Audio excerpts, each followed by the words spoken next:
মানে ভাবা যায় যে পোলাপাইন এত দ্রুত কিভাবে এই রাজনীতি শিখা গেছে। আমার কাছে আশ্চর্য লাগছে যে হালকা নেওয়ার কিছু নাই। তবে তারেক জিয়া নিশ্চয়ই টেনশনে আছেন আমার এই খবর শোনার আগেই, কারণ পত্রিকাতে প্রতিবেদনটা আসছে। এটা বিএনপির ঊর্ধ্বতন কমিটি নিশ্চয়ই জরুরি বৈঠকে বসছে যে কান হ্যাঁ গাদ্দার। কেন গাদ্দার আসছে? যখন বিএনপির ক্ষমতায় যাওয়ার নিরঙ্কুশ একটা অবস্থান আছে, তখন এই দলটার সাথে সঙ্গ ত্যাগ করে গোপনে অন্য কারোর আহ্বানে এই দল ত্যাগ করবে যারা, গুড়িবাজি করবে যারা, বিএনপির কাছে স্পষ্ট একজন গাদ্দারই তারা, তাই না? দর্শক, চাঞ্চল্যকর তথ্য হচ্ছে দৈনিক মানব জমিনের একটা রিপোর্ট বলছে নিজেদের রাজনৈতিক দলকে গোছানোর জন্য ছাত্ররা তলে তলে, তারেক জিয়া ঘুমিয়ে আছেন সম্ভবত, কারণ প্রতিবেদন বলছে কাম ঘটাই ফেলছে, এখন রেজাল্ট কি আসবে সেটা পরে। বলা হচ্ছে যে নিজেদের দলকে শক্তিশালী করার জন্য বিভিন্ন রাজনৈতিক দলের নেতাদের সাথে যোগাযোগ করছে ছাত্ররা। এই তালিকায় রয়েছে বিএনপি সহ অন্যান্য ছোট দলের নেতারা। অন্যান্যরা থাকতেই পারে, কিন্তু বিএনপি কিভাবে? যেখানে বিএনপির হয়ে তো কারা আছে, যেখানে বিএনপির হয়ে জাতীয় সংসদে প্রতিনিধিত্ব করেছেন এমন ব্যক্তিও আছেন যে বিএনপির মার্কা দিয়া প্রতিনিধিত্ব করছেন, যেমন জামাতের আমির, তিনি সম্ভবত বিএনপির মার্কা নিয়ে ভোট করছিলেন, তবে তার কথা এখানে আসে নাই, কথাটা অন্য। বলা হচ্ছে যে এছাড়াও দলটির তরুণ কয়েকজন নেতাকে দলে ভিড়ানোর চেষ্টা চলমান রয়েছে ছাত্রদের। বিএনপি ছাড়াও দলটির সঙ্গে যুগপৎ আন্দোলনে থাকা কয়েকটি রাজনৈতিক দলের শীর্ষ নেতাদেরও আমন্ত্রণ জানানো হয়েছে। এছাড়াও বিএনপির সঙ্গে জোটে থেকে সংসদে প্রতিনিধিত্ব করা ব্যক্তিরাও এই তালিকায় রয়েছেন। তবে এদের কেউই দলে যোগদানের বিষয়ে চূড়ান্ত সিদ্ধান্তের কথা ছাত্রদেরকে জানাননি। প্রস্তাব গেছে, বিষয়টা বুঝতে পারি নাই, ছাত্রদের কাছ থেকে প্রস্তাব গেছে। এখন ছাত্ররা ধরেন কথার কথা এই সাহসটা কিভাবে করছে সেটা নিয়ে আলোচনা করছি। এর আগে বলি প্রতিবেদনের বাকি অংশ। যাদেরকে প্রস্তাব দেওয়া হয়েছে কেউ কেউ নিজেদের অনাগ্রহের কথা জানাইছেন যে ভাই আমরা রাজি না, আবার সিদ্ধান্ত নিতে সময়ও নিচ্ছেন কেউ কেউ।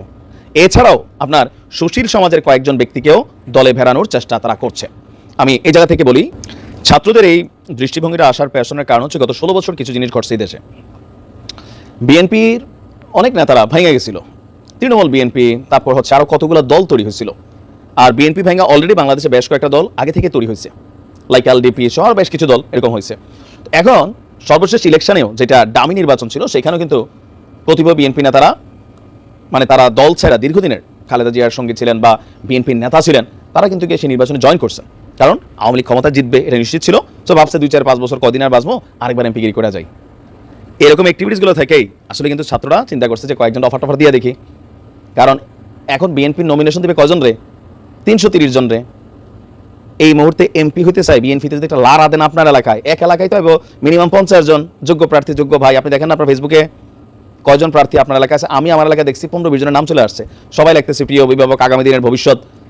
এই যে এত এত নেতা, নমিনেশন পাবে একজন, তাহলে বাকিরা কই যাবে?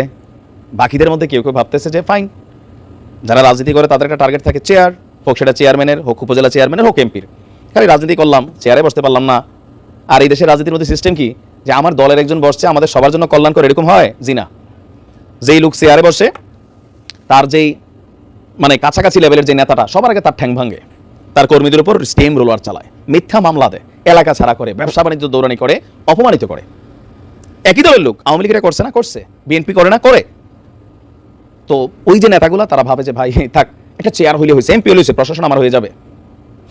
ওইরকম কিছু নেতা কিন্তু নইরে চলে যাইতে পারে, দ্যাটস দ্য ক্যালকুলেশন। কারণ এটা বাংলাদেশের চরিত্র। এখানে একজন লোক একবার এমপি হইলে আজন্ম মরার আগ পর্যন্ত উনি ওনার ছেলে মেয়ে নাতিপাতি এরাই ফ্যামিলিগত এখানে এমপি হয়ে যায়। বাকি নেতারা সব দৌড়ের উপরে ভাগাভাগি পায়, কেউ এলাকা ছাড়া হয়, মিথ্যা মামলা খায়।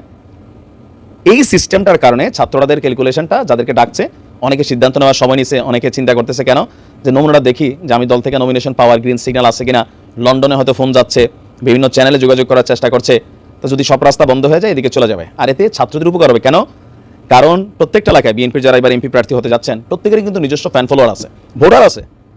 এই ভোটগুলো ছাত্ররা কালেকশন পেয়ে যাবে অটোমেটিক। কারণ আমাদের কাছে বাংলাদেশের অনেক জায়গায় দলের চেয়ে ব্যক্তি বড়। ভাই যেই দলে আমরা এটাই দল, আমাদের কোনো নিজস্ব মার্কা টার্কা নাই। দেখা যাক কি হয়, অনেক কিছুই ঘটতে পারে নির্বাচনে। ভালো থাকুন।